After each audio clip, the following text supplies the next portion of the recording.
That tune means it's time for our fingers to take a walk. And in this song, each finger will have its own special walk. Thumb will move slowly along like a fat little pig. Pointer will go hop, hop, hoppeting, and each of the other fingers will have their own special walk.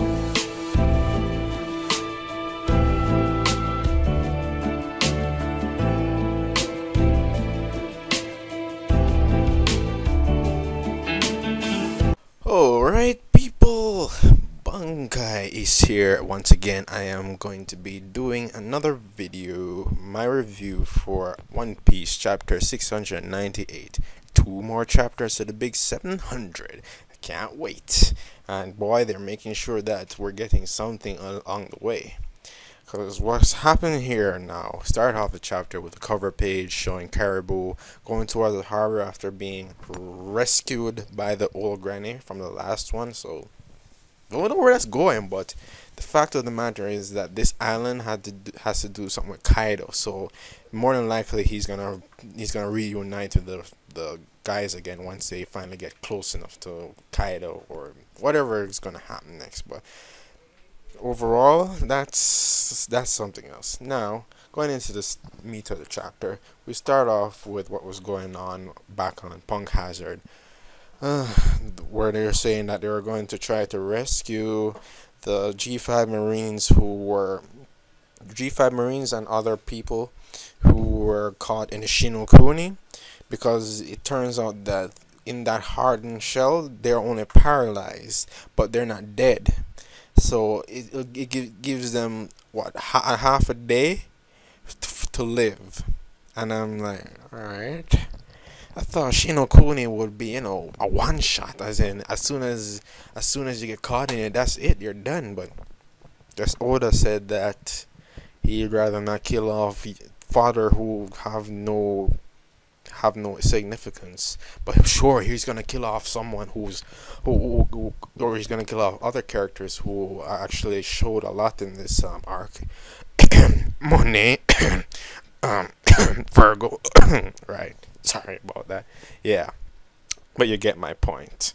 Now continuing, they're gonna rescue them and everything, and then we cut to a scene where Smoker is facing, with the other G5 Marine, the bodies of Baby 5 and Buffalo, and they're just wiggling around because, Law severed their heads and everything. But then out of nowhere, they noticed in the sky something was coming, something incoming, and guess what it was? It was the heads of both of them, Baby 5 and Buffalo. They came flying down. Wow, and they reattach their bodies and everything. Now, from the last chapter, you know what happened with where their heads were the last time, right? If their heads are back, then what would that mean? Doflamingo is in the house, and damn is he. He didn't waste time. No, he really didn't waste time. He did this. Hello, everybody. Hack up, and then he knocked out. He knocked out how many G5 Marines with just doing that? It's just hockey up. That was awesome. That was freaking awesome. That conquers. No, that's how you make an entrance with Conqueror's Haki. You just say, nope, not wasting any time, walking in like a boss, and that's what Doflamingo is doing. And the poor father G5 Marines decided to try and do something, and all Doflamingo had to do was just do this swipe, and they got one shot with his strings. And then Smoker attempted to take him on, but that didn't really go anywhere because Smoker was saying, "Oh, I'm not gonna tell you where they've gone to, where Law and the others have gone to." And Doflamingo was pissed as hell, so he said that, you know what? No, screw you. Smoker got messed the claws up. Not pretty. Well, let's get back to that later. Now we're continuing with the next section where Luffy and the other Straw Hat Pirates, along with Law, are in the ship. And in this section, they were talking about where their next move is going to be, where they're going to go into next. And it turned out that this green, it wasn't just green by green bit, excuse me, it's actually Dressrosa. They're actually going to Dressrosa, going straight to Doflamingo's headquarters. And it seemed like Kinemon actually knew something about Dressrosa, and it turns out that is the fact that they're holding his friend or something. So we don't know what's going on there, but we'll have to see later. And the fact that, yes, since it was Doflamingo's hideout, Usopp, Nami, and Chopper got scared out of their wits after they heard that. But it doesn't stop there. In this, when they continue now, they talk about, okay, Luffy. Where Luffy is saying, okay, we're in alliance with Law now, and here's what's going on now. In this section, they're basically explaining the whole alliance deal so that they know what's going on. The rest of the Straw Hat parts. And Caesar over there saying, oh, you can't do it, but nah, screw that. Alright, so Law is saying to everyone that they kidnapped Caesar because he's the one who manufactures SAD, the artificial zoan-type devil fruits that have been sold to different brokers, especially Kaido and his army of people of overpowered zoan-types. And getting to that now, he starts to talk about the whole scheme of how the emperors are, where the emperors have their own mini crews of many pirate crews, subordinates and everything, where they're the ones protecting or just surrounding the main guy. So and the way they are powerful, as you've seen with with Whitebeard's crew, Whitebeard's supporting crews and all that. Yeah, so just that idea alone would tell you that if the Straw Hat crew wants to get up to Kaido, they have to go through how many things, and how many other adversaries who are probably at least top tier, if not high tier, just able to do a whole lot. And yeah, the part where they go to Kaido now, where they say that, okay, it's Kaido we're going after, and Kaido has an army of 500 Zoan Devil type users, at least, and it's like, oh damn.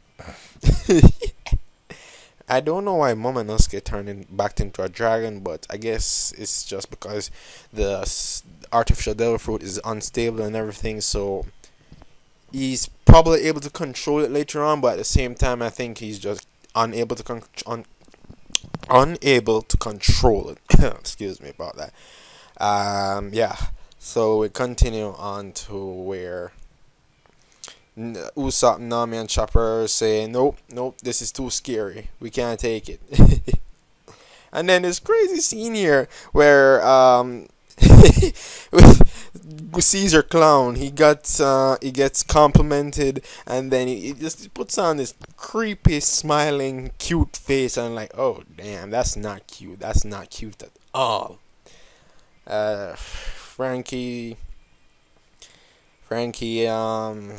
talks about how Dressrosa has, or it's not, no, it's Law talks about, okay, I don't know who says it, but yeah, they're in Dressrosa. There's a factory that produces Smile. So without their main supplier to make the Smile devil fruit, so it's like, no, they're gonna be in trouble, and that's why Doflamingo's on the run after them. So overall, the next move is going to be Dressrosa, and we don't know what that entire arc is going to entail, but we just have to see how far this goes. Now, continuing from where we left off on Punk Hazard, where Doflamingo went in on everybody in his path. He went in on Smoker, and Smoker was basically on his deathbed. He was just what, a little twitch away from being shredded into pieces. But guess guess who saved him? The blue pheasant. Aokiji Kozan is in the house right behind him. And I was like, yes, that is how you make an entrance. Or should I say a re-entrance. Oh man. And seeing what he could do in Film Z was, oh man. Yeah, you already know what's gonna happen next. Doflamingo versus Aokiji. Get your hands off my friend, because it's gonna go down. And I wanna see how that goes. Oh, I wanna see how that goes. I need to see how that goes. Unfortunately, next week's gonna be a break for Oda, which is understandable. He needs his breaks, and it's a common thing, so it's alright. So this chapter rating is going to be a 4.5 out of 5. Yeah, 4.5 out of 5. I took off a half mark because overall the chapter was progressive and everything, and the action with Doflamingo coming in and everything, that was awesome. That was very awesome. But it wasn't a perfect chapter that was extremely entertaining or anything. So it's fair to give it a 4.5. Yeah. Though I will say that it didn't have as much happening in it. No, what should I say? In terms overall, yeah, 4.5. It had a little bit more than the Toriko chapter that I was talking about. It gave it a 4. So yeah, that's it for me. I will be doing other reviews for today. So see you later. AC.